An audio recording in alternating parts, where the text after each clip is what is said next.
On this week's Political Figure episode, we've got the only person in a wheelchair you could accuse of lying about not being able to walk and then push them down a flight of stairs to prove it, and whether they got up or not, you could still feel good about having done the right thing. Greg Wayne Abbott. He was born November 13th, 1957 in Wichita Falls, but would go on to graduate from Duncanville High School. Then he'd get a bachelor's in business administration from the University of Texas, Austin. While he was at the University of Texas, he was a frat boy and a member of the Young Republicans. If you don't know what the Young Republicans are, it's a little club for privileged, sexually repressed white boys who hate women because they can't get a date. It's kind of like Chess Club, except the members are really fucking lame. And less Asian. It's nothing like Chess Club. It's more like a Call of Duty lobby, except they wear more suits and have less friends. After getting his bachelor's and knowing he wanted to pursue a lifelong career of epic douchebaggery, he went to Vanderbilt to get his Juris Doctor. Well, at Vanderbilt, Greg Abbott was going for a jog, and a tree tried to spare us from him by dropping a limb on him as he jogged underneath and crushing his spine and kidneys. Sadly, the tree failed to finish the job and only managed to paralyze him from the waist down, turning him into the only valid argument against ADA compliance. I mean, who knows where we'd be today if Texas government buildings didn't have ramps. After law school, he went on to be a state trial judge in Houston for 3 years before Baby Bush, as governor of Texas, appointed him to the Texas Supreme Court. And then in 2001, he resigned from the Texas Supreme Court to run for Texas Attorney General. After winning the Attorney General race, the first thing he did was try turning Texas into a police state by increasing the Attorney General's law enforcement division from 30 officers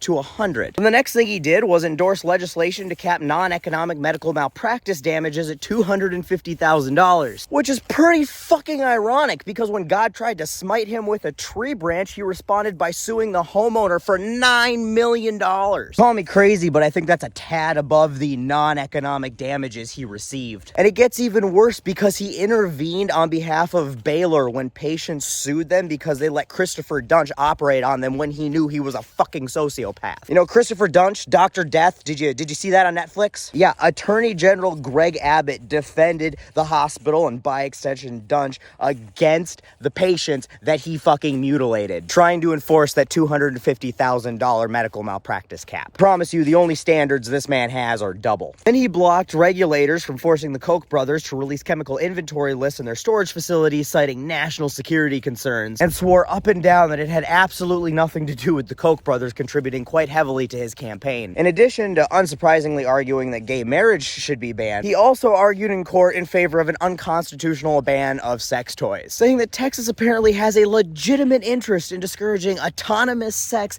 and the pursuit of sexual gratification for reasons other than procreation. Which really isn't that surprising because nothing discourages sexual gratification more than Greg Abbott. And when asked if he would have had the same ridiculous opposition against interracial marriage as he does against gay marriage and sex toys, he said he has no way of answering that hypothetical question. Which is real funny when you find out that he's married to a Mexican. Though it gets a lot less funny when you find out how much he absolutely loathes the Mexicans. Funny how these fucks always go on about how much they love freedom. You're like, cool, I'm gonna go beat off. And they're like, hold up now, you're not allowed to do that. Okay, well, I'm gonna go marry this other consenting adult. Hold on now, they better be the same race and religion as you, but they better not be the same gender. Then when New York passed new gun control regulations, Abbott decided to run campaign ads in Albany and Manhattan, which by the way is not in Texas, begging people to come to Texas where they can use the money that they save in taxes to buy more ammo. And don't worry, there's probably only a medium chance you'll freeze to death if it drops below 40 degrees, and we probably won't let serial killers operate on you. And if begging people from another state to move to your state to vote for you is not the most pick-me shit in the world, I don't know what is. Anyway, after that, he basically spent the rest of his time suing Barack Obama. It was his favorite thing to do. He sued the administration like 44 times. It was fucking ridiculous. He even bragged about it in an interview when they asked what he did all day at work. He's like, I show up to work, I sue Barack Obama, and I go home. Really working hard for my constituents here. Then in 2014, he ran for governor. And the first thing he did was cut $150 million in coverages for developmental therapies for children on Medicaid. Continuing his deep care for the children, he signed a bill allowing adoption agencies to discriminate against anybody they pretend their magic sky daddy told them to hate. And he also revoked the licenses of child care facilities that housed unaccompanied migrant children because he knows that God only loves the white children. God, this dude is such a cringy piece of shit. And because hating children is one of Greg Abbott's favorite pastimes, he wants to make sure you have more children so he doesn't run out of children to hate. Which is why he's done absolutely everything he can do to ban abortion, just culminated in like a 6-week heartbeat bill, I think, and making it illegal for women to get abortion medication through the mail. Oh, gotta get them pop them things out so we can kick them out on the street hungry to die because we damn sure ain't gonna allow him to be adopted by a loving family or be housed in a childcare facility. Can't have that. He's tried calling a convention of the state multiple times because he really wants to amend the Constitution to make doing a fascism easier. He penalized some Texas cities for wanting to redirect some law enforcement funds towards things that actually prevent crime, like social and emergency services. He vetoed a bipartisan criminal justice reform bill that would have made minors eligible for early parole and banned cops from using testimony gained under hypnosis in court. And he also vetoed a bill that would have made it illegal to chain up dogs without giving them access to shelter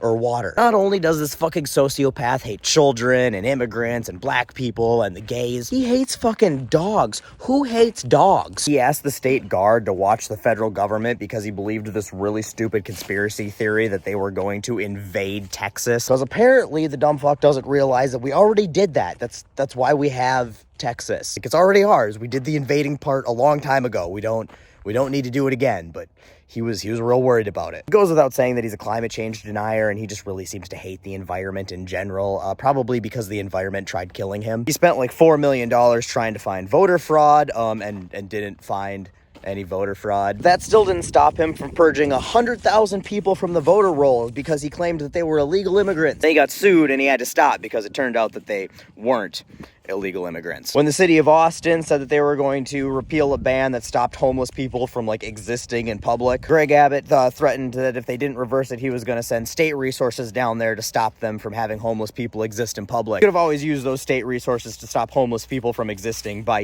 just making them not homeless. No. He just wants them to be homeless out of sight because seeing them makes him feel icky. When prosecutors said that they were going to stop prosecuting low-level marijuana offenses because hemp's now legal and they can't differentiate the difference between the two, he's like, no, people don't deserve to be fucking happy. You better keep prosecuting them to the fullest extent of the law, even though a large majority of Texans are in favor of marijuana legalization. I'm not even going to get into COVID because, you already know. Then in 2021, his government's incompetence allowed their shittily privatized energy grid to just stop being an energy grid as soon as they got a cool breeze. And yeah, a bunch of people died and there was a bunch of infrastructure damage. And it was entirely the fault of people like Greg Abbott's deregulation and privatization of their energy grid, which is the only state that isn't a part of the national energy grid. And despite him just being an epic fuck up who can't keep the lights on, he tried blaming it on the Green New Deal because it was definitely a few frozen wind turbines that still outperformed the fossil fuel sectors of their energy grid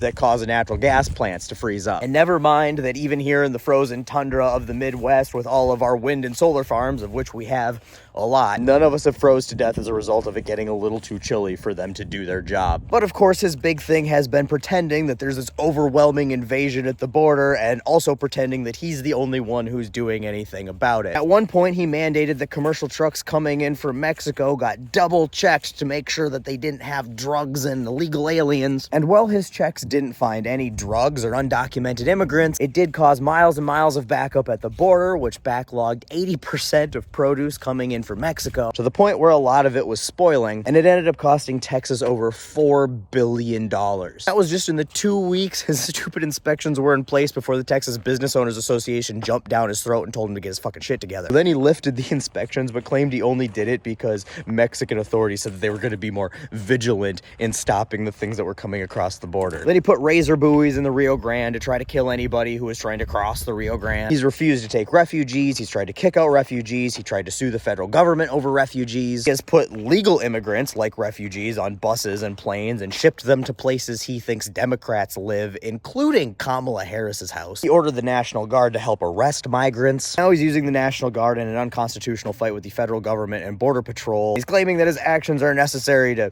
stop the invasion he keeps going on about, but nobody can see. Greg, is the invasion in the room with us right now? And as Abbott's standoff between reality and the federal government continue, a whole convoy of GED failures who were mad that their wife left them showed up to the border to help fight the invasion. Couldn't find any invaders except for themselves to fight, so now they're just fighting with themselves and doing like wet t-shirt baptisms. It's weird. And that's where we're at. I mean, I've missed a lot because he does a lot of really shitty stuff. He's just like an oozing vile blob of subhuman goo that only exists to do evil shit, and so I can't cover all of it. This rolling racist even makes Ted Cruz look slightly more human than an exiled alien in a poorly fitted, chinless human suit. Seriously, Texas, get your shit together. The people you need to worry about keeping out of your state aren't coming across the border. They're on your fucking ballot. It's getting a little ridiculous. Y'all need to reassess your life choices.